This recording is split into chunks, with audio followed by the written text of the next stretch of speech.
नमस्कार। संतोष की रिपोर्ट में आप सबों का स्वागत है। और आज हम संतोष की रिपोर्ट में बात नीतीश कुमार की सियासत की ही करने जा रहे हैं। देखिए, 2 दिनों से हम लगातार बिहार की राजनीति पर नीतीश जिस तरीके से फ्रंट फुट पर खेल रहे हैं उसको लेकर हम लगातार चर्चा कर रहे थे आपसे कि कैसे पूरे देश के बड़े नेता, लोकसभा अध्यक्ष से लेकर राज्यसभा के डिप्टी स्पीकर से लेके तमाम राज्यों के पीठासीन पदाधिकारी, विधानसभा के पीठासीन पदाधिकारी के साथ साथ कई राज्यों के विधानसभा अध्यक्ष 2 दिनों तक यहाँ मौजूद रहे, लेकिन इस पूरे कार्यक्रम से नीतीश कुमार अपने आप को दूर रखा। नीतीश कुमार के संसदीय कार्य मंत्री विजय चौधरी भी इस कार्यक्रम से दूर रहे। और बात अगर जदयू के विधायक और मंत्री की करें तो उनकी उपस्थिति भी ना के बराबर रहा। श्रवण कुमार दिखे मंच पर, नरेंद्र नारायण यादव जी भी उपाध्यक्ष हैं विधानसभा के, तो वो भी दिखे, लेकिन उस तरीके से गहमा गहमी जो जदयू की तरफ से देखनी चाहिए थी वो कहीं दिखाई नहीं दिया। ये लगातार हम खबर दिखा रहे थे। क्या नीतीश कुमार ये जो कर रहे हैं, शाह के उस बयान के बाद जो एक तल्खी पैदा ली है, क्या उसका जवाब तो नहीं है? जिसमें शाह ने कहा था कि मुख्यमंत्री कौन होगा वो पार्लियामेंट्री कमेटी तय करेगा। कहीं उस बात को लेकर नीतीश नाराज हैं? ये लगातार आप क्रोनोलॉजी को देखिएगा तो आपको चीज़ें सामने आएंगी। उसी का जवाब तो नहीं है। तो आज संयोग से देखिए, बीजेपी के एक बड़े नेता जी हैं, बड़े नेता हैं। पहले तो कहीं मिलते थे तो कहते थे क्या भाई ठीक हो ना, तो किसी को शांत रहने नहीं देते हैं। आजकल हमको वो पहचानते नहीं हैं। विधानसभा में मिल गए, निकल रहे थे गाड़ियों, पूरी गाड़ी के काफिला के साथ रुके। कुछ पत्रकार मित्र भी खड़े थे, मैं भी खड़ा था। मैंने भी नमस्कार करके अभिवादन किया, लेकिन ऐसा लगा जैसे लगा कि मुझे वो पहचान ही नहीं रहे। तो सत्ता का चश्मा जो है सो बीजेपी वाले को अंधा बना देता है। ये कई वर्षों से हम बिहार में देख रहे हैं कि जब तक वो सत्ता में रहते हैं ना, कुछ दिखाई नहीं देता है, लेकिन जैसे ही सत्ता से वो दूर होते हैं उसके बाद तो बाप रे क्या बात करना है। उतना तो मिलनसार, उतना मोहब्बत करने वाले तो आपको नेता ही नजर नहीं आएंगे। लेकिन अभी सत्ता में है, नहीं पहचाने। लेकिन आज उनका आप सचिव महोदय का फोन आ गया, अरे संतोष जी किस खबर पर आप लगे हुए हैं? अरे आप नीतीश कोई मतलब है, आप खत्म है वो क्या हो गया? आप किस मजबूरी में फ़ोन किए हैं? अरे हम लोग तो जानबूझ के उनको दरकिनार किए ना, कब क्या बोल देंगे उसका कोई ठिकाना है। आप नीतीश जी को आप भी तो जानिए रहे हैं। हम लोग इसलिए सोचे पूरे कार्यक्रम में अगर रहेंगे, कुछ बोल देंगे, कुछ आप देखते ही हैं क्या सब कर देते हैं। तो इसलिए हमने सोच लिए थे कि भाई दूरे रहे तो बढ़िया है। हम कहा अच्छा, तो ये तो बंद कमरा में मीटिंग आपका था, वहाँ नीतीश जी क्या करते नहीं करते कोई नहीं देखता। मीडिया वाले का आप लोग ने एंट्रेंस भी नहीं दिया था। लेकिन चुनाव में मंच पर तो नीतीश कुमार से भाषण कराइएगा कि नहीं कि उनका स्टेच्यू लेके घूमते रहिएगा सब जगह। अरे उसमें भी हम लोग सोच रहे हैं कि जल्दी चुनाव करा लें। हम कहा अच्छा इस स्तर पर सोच चल रहा है, तो हाँ कि जितना जल्दी हो सके हम चुनाव कर लें। हम कहते आखिर मजबूरी क्या है? अरे एक धक्का दीजिए कुर्सी पर से उलट जाएगा। लड़िए आप लोग अपना मोदी और शाह के चेहरे पर।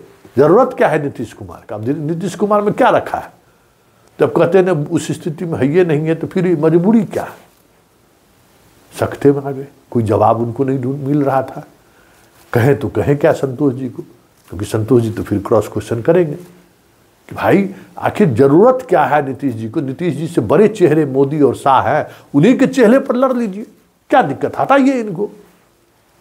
तो कहा अच्छा ठीक है संतोष जी, लेकिन है यही बात है। अब हम लोग एक रणनीति के तहत उनको इस कार्यक्रम से बाहर रखे हम लोग। हम कहा अच्छा ठीक है, धन्यवाद। ये सब बात खत्म हुआ ही था कि देखिए बीजेपी जो है ना, जो चीज़ों को पब्लिक डोमेन में लाना चाहता है या फिर जिस नैरेटिव को वो सेट करना चाहता है, तो अलग अलग एंगल से आप तक वो बात पहुंचाते हैं। फिर एक बीजेपी के करीबी पत्रकार का भी फ़ोन आ गया, उनका भी यही दलील था। हम कहे भाई ऐसा तो हो नहीं सकता कि 1 घंटे के अंदर में 2 फ़ोन आया और दोनों फ़ोन कॉल्स का मिजाज एक ही था कि अब नीतीश जी का अब वो चीज़ नहीं रहा। अब नीतीश जी अब बहुत मतलब एकदम मतलब मानसिक तौर पर एकदम ड्रेल हो चुके हैं। तो हम कहा एक चीज़ बताइए, तो मानसिक तब तो पीके जो कहा उनका मेडिकल बुलेटिन जारी होना चाहिए, मतलब बीजेपी को एजेंडा को सेट कर रहा है इसका मतलब। तो पत्रकार बंधु चुप हो गए क्योंकि नहीं ऐसा कहीं नहीं। हम कहे नहीं बात तो है ना कि एजेंडा को पीके सेट कर रहा है।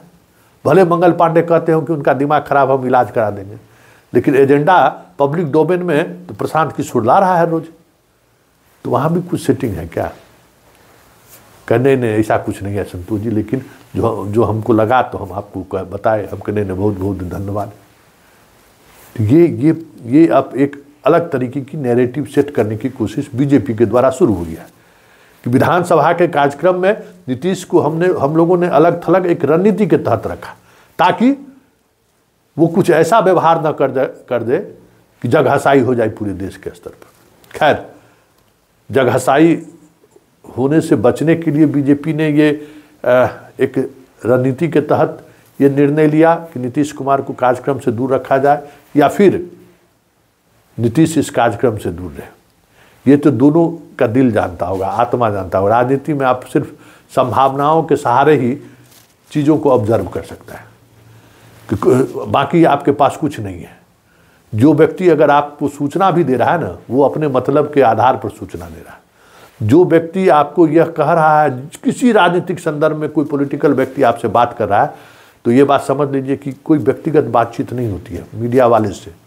वो कहीं न कहीं उनके अंदर की जो बात पहुंचाने की कोशिश वो कर रहे हैं, वो कह दिए आपको। अब आप अपने तरीके से इंटरप्रेट कीजिए, अपने तरीके से वो बातों को सामने लाइए। भले कल होकर कहे कि संतोष जी बहुत पर्सनल बातचीत था, इसको आप काहे मीडिया में ले आए, ये अलग बात है, लेकिन उनकी इच्छा यही रहती है कि ये खबर मीडिया में आए। तो हमने ये बातें कही कि आखिर ये भी एक थॉट चलाने की कोशिश हो रही है कि नीतीश नहीं, बीजेपी अब नीतीश को इग्नोर कर रहा है। ऐसे में ये सवाल उठना लाजमी है कि नीतीश की जरूरत क्यों है बीजेपी को, जबकि उनके लिए दो बड़े बड़े चेहरे सामने हैं, मोदी और शाह से बड़ा चेहरा और कौन हो सकता है। तो क्या ऐसी मजबूरी है कि आज भी बिहार में नीतीश जरूरी है? यही सवाल है और इन्हीं सवालों के सहारे इस रिपोर्ट को हम आगे बढ़ाते हैं।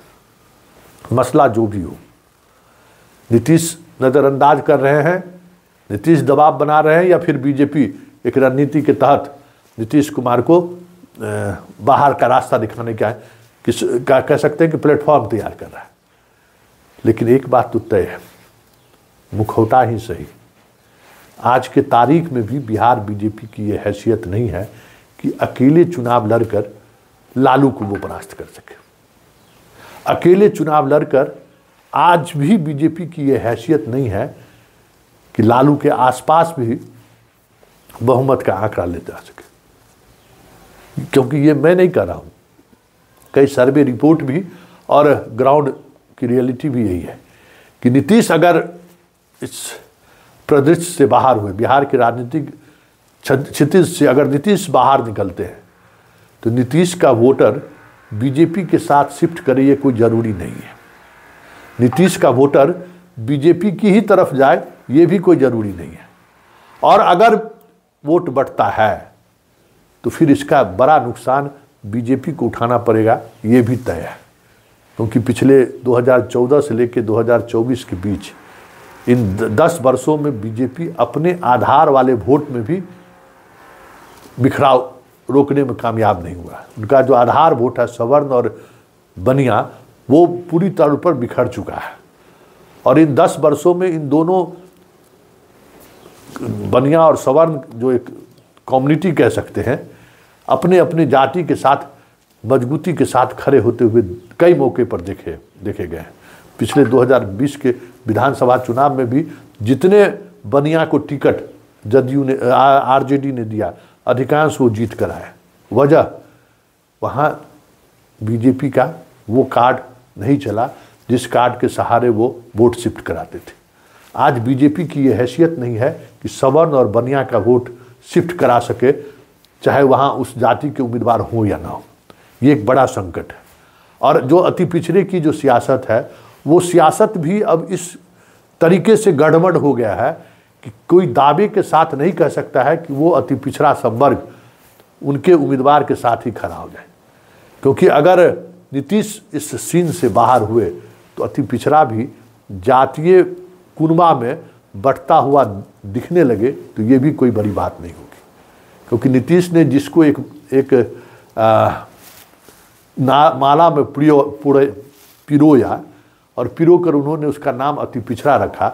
सच यही है कि ये कोई माला है ही नहीं, ये एक ऐसी अदृश्य ताकत है ना, जिस ताकत को आज तक न तो लालू समझ पाए न बीजेपी समझ पाई है, और नीतीश उसी ताकत के सहारे सत्ता में बने हुए हैं।